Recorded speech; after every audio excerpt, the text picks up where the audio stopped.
Did I break the internet? Did I distort an alternative timeline? Did I change the corridors of time? Well, hello there gamers, my name's Oli and welcome to my channel. Last week I released a video about Chrono Trigger in VR, where I went through the history of Chrono Trigger, some of the sequels including Chrono Cross, and also the fact that the franchise is dead and won't be revived anymore. I also did a few other things. I crashed my POC and I'll leave the video here for you to check it out for yourself. But I'm just here to let you know that the one video altered the timeline of Chrono in our present day and age. That's right, and you're welcome.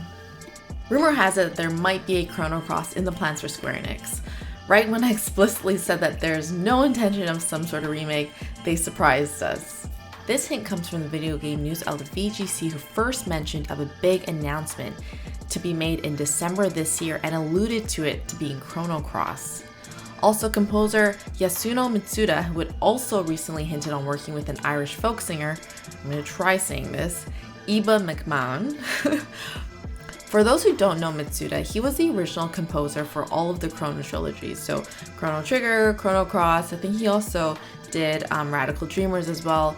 He also did Xenogears, which is a pretty big title, and I think Mario Party. Now, is that enough of a hint for us to assume Chrono Cross? Absolutely not. I guess the biggest question I would ask myself is why would they jump to Chrono Cross and not start with Chrono Trigger and reintroduce the new generation into the world of Chrono?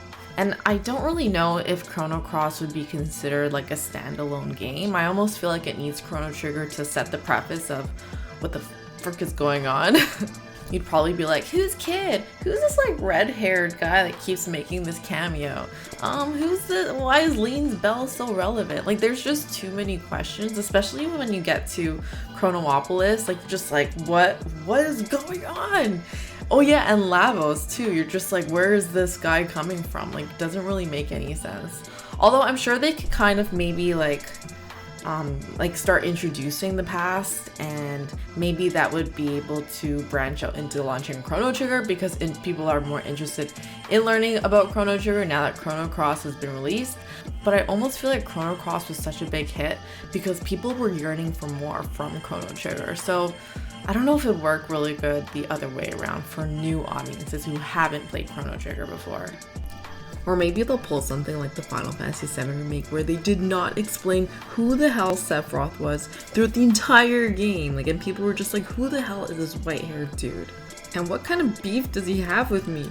Square, though, has been investing a lot of time and energy into their Chrono Cross milestone. So back in 2019, they had and celebrated their 20th anniversary of Chrono Cross, and they did it pretty big.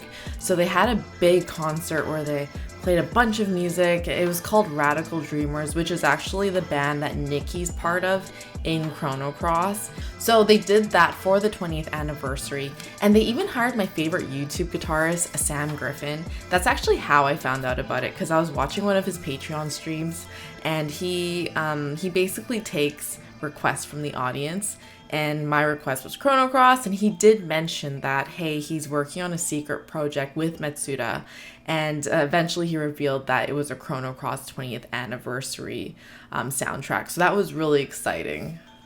And to follow that, February this year, I did pre-order a 20th anniversary limited edition of Chrono Cross from Square Enix.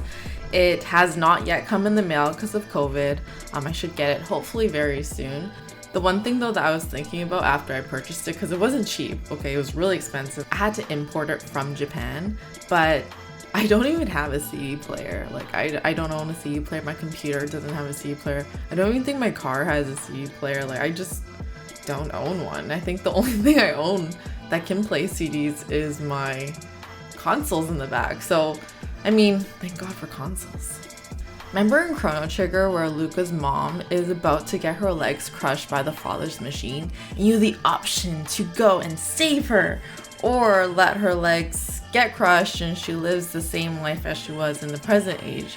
Or even that time where you get the little sapling and you're able to grow it, and you leave Robo in the past and he flourishes this huge forest and becomes the Robo Shrine.